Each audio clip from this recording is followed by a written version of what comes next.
நவீன காலகட்டத்திற்கு ஏற்றவாறு உணவு முறையும் பழக்க வழக்கங்களும் வாழ்க்கை முறையும் மாறுவதால் மனித உடலிலும் பல்வேறு பிரச்சனைகளும் நாளுக்கு நாள் வளர்ந்து கொண்டிருக்கிறது. தற்பொழுதைய காலகட்டத்தில் திருமணத்திற்கு பிறகு பல தம்பதியினருக்கு குழந்தையின்மை பிரச்சனை அதிகரித்துக் கொண்டே வருகிறது.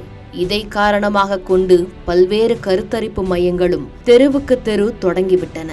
லட்சக்கணக்கில் பணத்தை கொட்டி செலவு செய்து உங்களுக்கு செயற்கை முறையில் கருத்தரிக்க நாங்கள் வழிவகை செய்கிறோம் என்று ஆசை வார்த்தையும் கூறி பல்வேறு கருத்தரிப்பு மையங்கள் எல்லை மீறி செல்கின்றன. அதில் ஒரு அதிர்ச்சியான சம்பவம் தான் தற்பொழுது ஹைதராபாத்தில் நடந்து உள்ளது.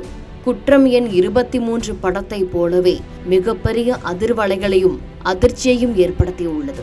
செகந்திராபாத் பகுதியில் வசிக்கும் ராஜஸ்தானைச் சேர்ந்த ஒரு தம்பதியினர் செயற்கை முறை அதாவது IVF மூலமாக குழந்தை பெற்றுக்கொள்வதற்காக கடந்த ஆண்டு ஆகஸ்ட் மாதம் செகந்திராபாத்தில் உள்ள யூனிவர்சல் சிருஷ்டி ஃபெர்டிலிட்டி அண்ட் ரிசர்ச் சென்டரை அணுகியிருக்கின்றனர். 66,000 ரூபாய் பணம் செலுத்தி அனைத்து மருத்துவ பரிசோதனைகளையும் மேற்கொள்ள செய்தனர். அந்த கருத்தரித்தல் மையத்தின் மேலாளரான மருத்துவர் நம்ரதா வாடகை தாய் மூலம் குழந்தை பெற்றுக் கொள்ளுமாறு அந்த தம்பதியினருக்கு அழுத்தம் கொடுத்திருக்கிறார். இதையடுத்து இவர்கள் கொடுத்த முட்டைகள் மற்றும் விந்தணுக்களை பயன்படுத்தி ஒரு கருவை உருவாக்கி வாடகை தாய் மூலம் குழந்தைகளை பெற்றுக்கொள்ளலாம் என்று மருத்துவர் அந்த தம்பதியினரை நம்ப வைத்திருக்கின்றனர். கருத்தரித்தல் மையத்தின் மேலாளர் 30 லட்சம் ரூபாய் வரை செலவாகும் என கூறியதாகவும் அவர்கள் தெரிவித்தனர். அதன் பின்னர் கடந்த ஆண்டு செப்டம்பரில் அந்த தம்பதியினர் விசாகப்பட்டினத்தில் உள்ள ஒரு கருத்தரித்தல் மையத்திற்கு அழைத்துச் செல்லப்பட்டு அவர்களின் கருமுட்டைகள் மற்றும் விந்தணுக்கள் சேகரிக்கப்பட்டு உள்ளன. யூனிவர்சல் சிருஷ்டி கருத்தரித்தல் மற்றும் ஆராய்ச்சி மையத்திற்கு செகந்திராபாத், விசாகப்பட்டினம் மற்றும்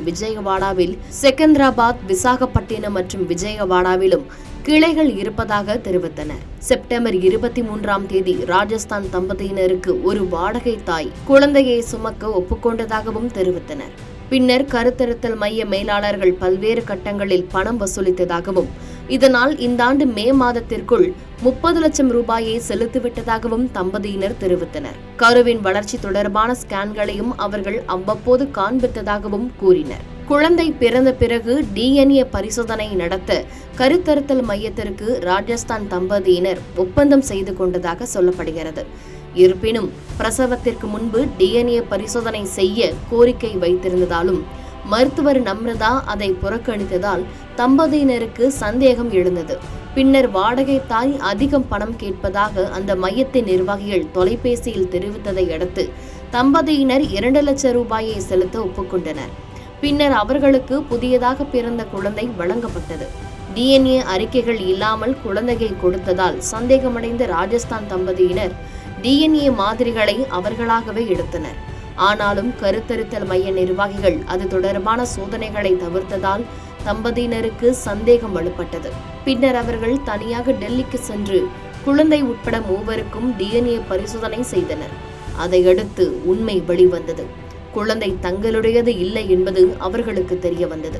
இது தொடர்பாக விவாதிக்க ஜூன் 24ஆம் தேதி செகந்திராபாத்தில் உள்ள கருத்தரித்தல் மையத்திற்கு தம்பதியினர் சென்றபோது மருத்துவர் அவர்களை சந்திக்காமல் நழுவியிருக்கிறார். இந்நிலையில் இந்த கருத்தரித்தல் மையம் வாடகை தாய் கொள்கையை பின்பற்றவில்லை என்பது விசாரணையில் தெரிய வந்ததாக கூறப்பட்டுள்ளது. இதையடுத்து உண்மை வெளிவந்தது. ஹைதராபாத்தில் வசிக்கும் அசாமைச் சேர்ந்த முகமது அலி ஆதிக் மற்றும் நகீம் பேகம் தம்பதியினருடன் ஒரு ஒப்பந்தம் செய்து கொண்டனர். யூனிவர்சல் சிருஷ்டி கருத்தரித்தல் மையம் அவர்களுக்கு ஒரு குழந்தை பிறந்திருக்கிறது. அந்த குழந்தையை வாங்கி ராஜஸ்தான் தம்பதியினரிடம் ஒப்படைத்து அது அவர்களின் கருமுட்டை மற்றும் விந்தணுவிலிருந்து பிறந்ததாக கூறி ராஜஸ்தான் தம்பதியினரை ஏமாற்றி இருக்கின்றனர். குழந்தையை பெற்றெடுத்த பின் ஹைதராபாத்திலிருந்து விசாகப்பட்டினத்திற்கு விமானம் மூலம் அழைத்துச் செல்லப்பட்டார். அங்கு குழந்தை பெற்றெடுத்த பிறகு அவர்களுக்கு 80,000 to 90,000 ரூபாய் வழங்கப்பட்டதாகவும் விசாரணையில் தெரிய வந்துள்ளது. வாடகை தாய் என்ற பெயரில் குழந்தைகளை விற்ற வழக்கில் அசாமில் இருந்து ஒரு தம்பதியினரையும் அவர்களுக்கு உதவிய ஒரு முகவரையும் போலீசார் கைது செய்திருக்கின்றனர். செய்திகளை உடனுக்குடன் தெரிந்து கொள்ள கீழ்கண்ட கேபிள் மற்றும் DTH நெட்வொர்க்குகளில் எம்நாடு செய்தி தொலைக்காட்சியை காணுங்கள். பாதகம் செய்பவரை கண்டால் நாம் பயம் கொள்ளலாகாது பாப்பா. மோதி மிதித்து விடு பாப்பா, அவர் முகத்தில் உமிழ்ந்து விடு பாப்பா. அண்மை செய்திகளை உடனுக்குடன் தெரிந்து கொள்ள இணைந்திருங்கள் எம் நாடு தொலைக்காட்சியுடன்.